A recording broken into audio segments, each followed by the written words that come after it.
ಎಲ್ಲಾ ಹಾನಿಯಿಂದ ಕೂದಲನ್ನು ರಕ್ಷಿಸುತ್ತೆ. ಬರೀ Amrut noni reach root premium hair oil. Pendrive ಕೇಸ್ನಲ್ಲಿ ಸರ್ಕಾರದಲ್ಲಿರೋ ಘಟಾನುಘಟಿ ನಾಯಕರ ಹೆಸರುಗಳು ಕೇಳಿ ಬರ್ತಾ ಇದೆ.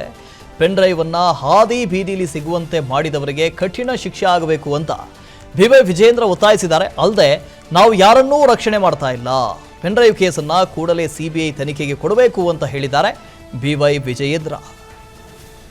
ಸರ್ಕಾರ ಭಾರತೀಯ ಜನತಾ ಪಾರ್ಟಿಯ ನಿಲುವು ಸ್ಪಷ್ಟವಾಗಿದೆ.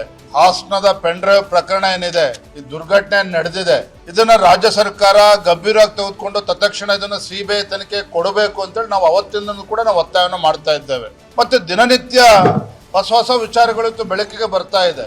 ಹಾಗಾಗಿ ನಾನು ಮತ್ತೊಮ್ಮೆ ರಾಜ್ಯದ ಅಧ್ಯಕ್ಷನಾಗಿ ರಾಜ್ಯ ಸರ್ಕಾರಕ್ಕೆ ಒತ್ತಾಯವನ್ನು ಮಾಡ್ತೇನೆ, ತಡ ಮಾಡ್ದೇನೆ ಈ ಒಂದು ಪೆನ್ಡ್ರೈವ್ ಪ್ರಕರಣವನ್ನ, ಹಾಸನ ಪ್ರಕರಣವನ್ನ, ಪ್ರಜ್ವಲ್ ರೇವಣ್ಣ ಪ್ರಕರಣವನ್ನ ಸಿಬಿಐ ತನಿಖೆಗೆ ಕೊಡಿ.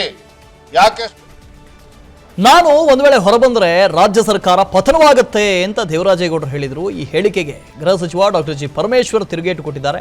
ಅವರು ಹೊರಬಂದ್ರೆ ಸರ್ಕಾರ ಪತನ ಆಗುತ್ತೆ ಅಂದ್ರೆ ಅವರು ಜೈಲಲ್ಲೇ ಇರಬೇಕಾಗತ್ತೆ ಅಂತ ಪರಮೇಶ್ವರ್ ಹೇಳಿದ್ದಾರೆ.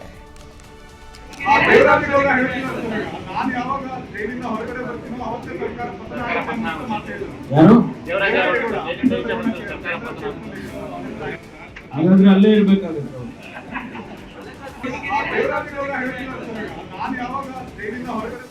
ಪೆನ್ಡ್ರೈವ್ ಕೇಸ್ನಲ್ಲಿ ಸರ್ಕಾರದಲ್ಲಿರೋ ಘಟಾನುಘಟಿ ನಾಯಕರ ಹೆಸರುಗಳು ಕೇಳಿ ಬರ್ತಾ ಇದೆ. ಪೆನ್ಡ್ರೈವ್ ಅನ್ನ ಹಾದಿ ಬೀದಿಲಿ ಸಿಗುವಂತೆ ಮಾಡಿದವರಿಗೆ ಕಠಿಣ ಶಿಕ್ಷೆ ಆಗಬೇಕು ಅಂತ ಬಿವೈ ವಿಜೇಂದ್ರ ಒತ್ತಾಯಿಸಿದ್ದಾರೆ. ಅಲ್ಲದೆ ನಾವು ಯಾರನ್ನೂ ರಕ್ಷಣೆ ಮಾಡ್ತಾ ಇಲ್ಲ, ಪೆನ್ಡ್ರೈವ್ ಕೇಸನ್ನ ಕೂಡಲೇ ಸಿಬಿಐ ತನಿಖೆಗೆ ಕೊಡಬೇಕು ಅಂತ ಹೇಳಿದ್ದಾರೆ ಬಿವೈ ವಿಜಯೇಂದ್ರ. ಸರ್ಕಾರ ಭಾರತೀಯ ಜನತಾ ಪಾರ್ಟಿಯ ನಿಲುವು ಸ್ಪಷ್ಟವಾಗಿದೆ. ಹಾಸನದ ಪೆನ್ಡ್ರೈವ್ ಪ್ರಕರಣ ಏನಿದೆ, ಈ ದುರ್ಘಟನೆ ನಡೆದಿದೆ, ಇದನ್ನ ರಾಜ್ಯ ಸರ್ಕಾರ ಗಂಭೀರವಾಗಿ ತೆಗೆದುಕೊಂಡು ತತ್ಕ್ಷಣ ಇದನ್ನ ಸಿಬಿಐ ತನಿಖೆ ಕೊಡಬೇಕು ಅಂತೇಳಿ ನಾವು ಅವತ್ತಿಂದ ಕೂಡ ನಾವು ಒತ್ತಾಯವನ್ನು ಮಾಡ್ತಾ ಇದ್ದೇವೆ. ಮತ್ತೆ ದಿನನಿತ್ಯ ಹೊಸ ವಿಚಾರಗಳು ಬೆಳಕಿಗೆ ಬರ್ತಾ ಇದೆ. ಹಾಗಾಗಿ ನಾನು ಮತ್ತೊಮ್ಮೆ ರಾಜ್ಯದ ಅಧ್ಯಕ್ಷನಾಗಿ ರಾಜ್ಯ ಸರ್ಕಾರಕ್ಕೆ ಒತ್ತಾಯವನ್ನು ಮಾಡ್ತೇನೆ, ತಡ ಮಾಡ್ದೇನೆ ಈ ಒಂದು ಪೆನ್ಡ್ರೈವ್ ಪ್ರಕರಣವನ್ನ, ಹಾಸನ ಪ್ರಕರಣವನ್ನ, ಪ್ರಜ್ವಲ್ ರೇವಣ್ಣ ಪ್ರಕರಣವನ್ನ ಸಿಬಿಐ ತನಿಖೆಗೆ ಕೊಡಿ. ಯಾಕೆ ನಾನು ಒಂದು ವೇಳೆ ಹೊರಬಂದ್ರೆ ರಾಜ್ಯ ಸರ್ಕಾರ ಪತನವಾಗುತ್ತೆ ಅಂತ ದೇವರಾಜೇಗೌಡರು ಹೇಳಿದರು. ಈ ಹೇಳಿಕೆಗೆ ಗೃಹ ಸಚಿವ ಡಾಕ್ಟರ್ ಜಿ ಪರಮೇಶ್ವರ್ ತಿರುಗೇಟು ಕೊಟ್ಟಿದ್ದಾರೆ. ಅವರು ಹೊರಬಂದ್ರೆ ಸರ್ಕಾರ ಪತನ ಆಗುತ್ತೆ ಅಂದ್ರೆ ಅವರು ಜೈಲಲ್ಲೇ ಇರಬೇಕಾಗತ್ತೆ ಅಂತ ಪರಮೇಶ್ವರ್ ಹೇಳಿದ್ದಾರೆ.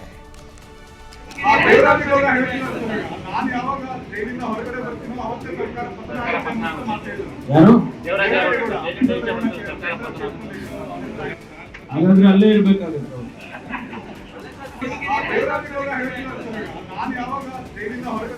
ನನ್ನ ಜೀವನದಲ್ಲಿ ನಾನು ಮಾತ್ರವಲ್ಲ, ನನ್ನ ಕೂದಲು ಕೂಡ ಆಗಿರ್ಬೇಕು ಸ್ಟ್ರಾಂಗ್ ಅಂಡ್ ಸ್ಟೈಲಿಶ್. ಬರೀ Amrut noni reach root premium hair oil ನೊಂದಿಗೆ. Reach root premium hair oil. Pendrive ಕೇಸ್ನಲ್ಲಿ ಸರ್ಕಾರದಲ್ಲಿರೋ ಘಟಾನುಘಟಿ ನಾಯಕರ ಹೆಸರುಗಳು ಕೇಳಿ ಬರ್ತಾ ಇದೆ. ಪೆನ್ಡ್ರೈವ್ ಅನ್ನ ಹಾದಿ ಬೀದಿಲಿ ಸಿಗುವಂತೆ ಮಾಡಿದವರಿಗೆ ಕಠಿಣ ಶಿಕ್ಷೆ ಆಗಬೇಕು ಅಂತ ಬಿವೈ ವಿಜೇಂದ್ರ ಒತ್ತಾಯಿಸಿದ್ದಾರೆ. ಅಲ್ಲದೆ ನಾವು ಯಾರನ್ನೂ ರಕ್ಷಣೆ ಮಾಡ್ತಾ ಇಲ್ಲ, ಪೆನ್ಡ್ರೈವ್ ಕೇಸನ್ನ ಕೂಡಲೇ ಸಿಬಿಐ ತನಿಖೆಗೆ ಕೊಡಬೇಕು ಅಂತ ಹೇಳಿದ್ದಾರೆ ಬಿವೈ ವಿಜಯೇಂದ್ರ. ಸರ್ಕಾರ ಭಾರತೀಯ ಜನತಾ ಪಾರ್ಟಿಯ ನಿಲುವು ಸ್ಪಷ್ಟವಾಗಿದೆ. ಹಾಸನದ ಪೆನ್ಡ್ರೈವ್ ಪ್ರಕರಣ ಏನಿದೆ, ಈ ದುರ್ಘಟನೆ ನಡೆದಿದೆ, ಇದನ್ನ ರಾಜ್ಯ ಸರ್ಕಾರ ಗಂಭೀರವಾಗಿ ತೆಗೆದುಕೊಂಡು ತತ್ಕ್ಷಣ ಇದನ್ನ ಸಿಬಿಐ ತನಿಖೆ ಕೊಡಬೇಕು ಅಂತೇಳಿ ನಾವು ಅವತ್ತಿಂದ ಕೂಡ ನಾವು ಒತ್ತಾಯವನ್ನು ಮಾಡ್ತಾ ಇದ್ದೇವೆ. ಮತ್ತೆ ದಿನನಿತ್ಯ ಹೊಸ ವಿಚಾರಗಳು ಬೆಳಕಿಗೆ ಬರ್ತಾ ಇದೆ. ಹಾಗಾಗಿ ನಾನು ಮತ್ತೊಮ್ಮೆ ರಾಜ್ಯದ ಅಧ್ಯಕ್ಷನಾಗಿ ರಾಜ್ಯ ಸರ್ಕಾರಕ್ಕೆ ಒತ್ತಾಯವನ್ನು ಮಾಡ್ತೇನೆ, ತಡ ಮಾಡ್ದೇನೆ ಈ ಒಂದು ಪೆನ್ಡ್ರೈವ್ ಪ್ರಕರಣವನ್ನ, ಹಾಸನ ಪ್ರಕರಣವನ್ನ, ಪ್ರಜ್ವಲ್ ರೇವಣ್ಣ ಪ್ರಕರಣವನ್ನ ಸಿಬಿಐ ತನಿಖೆಗೆ ಕೊಡಿ.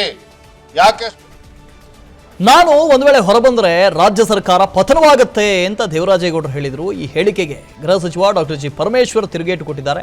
ಅವರು ಹೊರಬಂದ್ರೆ ಸರ್ಕಾರ ಪತನ ಆಗುತ್ತೆ ಅಂದ್ರೆ ಅವರು ಜೈಲಲ್ಲೇ ಇರಬೇಕಾಗತ್ತೆ ಅಂತ ಪರಮೇಶ್ವರ್ ಹೇಳಿದ್ದಾರೆ.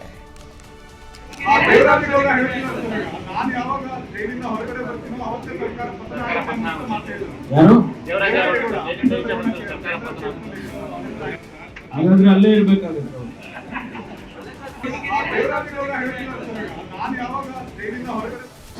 ಅನುಕ್ಷಣದ ಸುದ್ದಿಗಳಿಗಾಗಿ ವಿಸ್ತಾರ ನ್ಯೂಸ್ ಯೂಟ್ಯೂಬ್ ಚಾನೆಲ್ ಸಬ್ಸ್ಕ್ರೈಬ್ ಮಾಡಿ. ಹೊಸ ಸುದ್ದಿಗಳ ನೋಟಿಫಿಕೇಶನ್ಗಾಗಿ ಬೆಲ್ ಐಕಾನ್ ಕ್ಲಿಕ್ ಮಾಡಿ.